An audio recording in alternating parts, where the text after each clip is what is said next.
Sorry Gopal Reddy గారు ఒక చిన్న మీరన్నట్టుగానే ఈవీఎం ట్యాంపరింగ్ జరిగింది, ఈవీఎం మీద ఆయన ఆరోపణలు చేయాలి అనుకుంటే మీ పార్టీ నాయకుడు ఇక్కడే ఉండి పోరాటం చేయొచ్చు, ఎన్నికల కమిషన్ని కలవచ్చు, దేశవ్యాప్తంగా ఉన్న నాయకులందరినీ కలవచ్చు, దీని మీద పోరాటం చేయొచ్చు.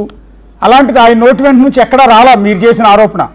రెండోది ఆ పోరాటం కూడా చేస్తున్నాడు కనిపించట. 4 రోజుల నుంచి కంప్లీట్ జగన్మోహన్ రెడ్డి గారికి సంబంధించిన ఏ ఒక్క సమాచారం ఆ పార్టీలో కీలక నేత అయిన మీతో సహా కార్యకర్తలు ఎవరికి తెలియదు.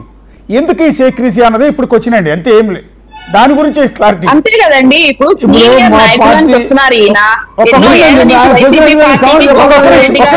గోపాల్ గారు చెప్పనండి, రమ్య గారు ఒక్క నిమిషం నాకు అవకాశం ఇస్తే అడిగిందని మనం చెప్పాలి కదా. Yes sir.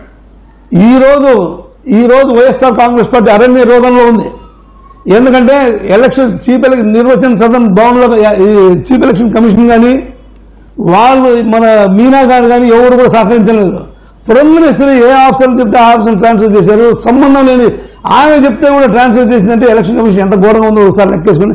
ఈ రాష్ట్రంలో అరణ్య రోధ కాబట్టి దానికి ఆలోచన చేస్తున్నాం ఏం చేయాలని. అయితే ఇది అరణ్య రోధనే కానీ ఇది సెటిల్ ఇష్యూ కాదు. ఎందుకంటే దాని గురించి అనవసరంగా పట్టుకొని లాగి చట్టపేరు తెచ్చుకోవడం తప్ప ఇంకోటి ఏం లేదు. చంద్రబాబు నాయుడు చెప్పాడు ఎలక్ట్రానిక్ ఓటింగ్ మిషన్స్ అలౌ చేయకండి అని చెప్పాడు, మీకు తెలుసు కదా.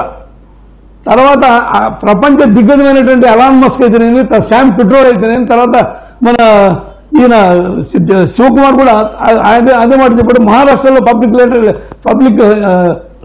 రిప్రజెంటేటివ్ అదే చెప్పారు, మాకు ఎలక్ట్రానిక్ ఓటింగ్ మిషన్స్ పై నమ్మకం లేదు అని. మరి మీరు ఖండించారా? మీరు ఖండించలేదే. మీరు ఆ పొద్దు నువ్వు గెలిచావు, ఈ పొద్దు ఓడిపోయినా మొన్న మేము గెలుస్తామని చెప్తున్నారు. కానీ దాన్ని క్లారిటీగా ఎవరు ఇచ్చారు చెప్పండి? ఎక్కడ క్లారిటీ ఇవ్వలేదు. ఊరికే చెప్పుకుంటారు జగన్ ఏదో మాయమైపోయాడు. జగన్ శరీరంలో వైఎస్ఆర్ వాళ్ళ ఆ కుటుంబం అనేది పారిపోయేది. ఎంత స్టబన్ ఫ్యామిలీ అంటే అంత స్టబన్ ఫ్యామిలీ. నాకు తెలుసు, మాకు తెలుసు, మీకేం తెలుసండి. దగ్గరగా పనిచేసాం, రాజశేఖర్ దగ్గరగా పనిచేసాం, ఈ రోజు జగన్మోహన్ రెడ్డితో పనిచేసాం. అటువంటి జడ్చుకునే సమస్యలు మీరంతా బ్రహ్మరాశిస్తూ అనుకుంటారా? కానే కాదు. కాబట్టి మీరు అవన్నీ అపోహలని మానుకోండి. ఒక 4-5 రోజులు ఉంటే ఉంటాడు. ఆయన బిజినెస్ చూసుకుంటాడు. బిజినెస్లో నష్టపోతే అదొక నష్టము, ఇదొక నష్టం, 2 నష్టాలు జరుగుతాయి కదా. కాబట్టి ఆ నష్టాన్ని ఎట్లా రికవర్ చేయాలి, నష్టాన్ని రాకుండా ఎట్లా బిజినెస్ స్ట్రీమ్లైన్ చేయాలి అనేది ఒక అవగాహన ఉండొచ్చు. అయినంత మాత్రమే మీరు నా మీద 100 కేసు పెట్టి 150 కేసు పెట్టారండి. జగన్ మీద 16 నెలలు లోపల పెట్టారండి. అసలు ఏ చట్టం ఉంది 16 నెలలు లోపల పెట్టే చట్టాలు?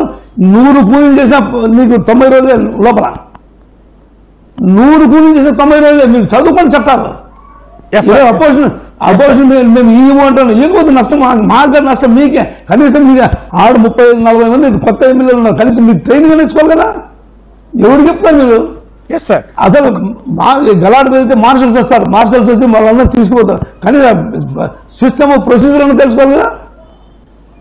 అదే రానినంత మాత్రమే మీరు ఎవరెస్ట్ శిఖరాన్ని అధిరోహించినట్లు ఫీల్ కావడం కరెక్ట్ కాదు. ప్రజాస్వామ్య దేశంలో పటిష్టమైన ప్రజాస్వామ్యం ఉంటేనే, పటిష్టమైనటువంటి అపోజిషన్ ఉంటేనే పార్టీలు మనగలుగుతాయి.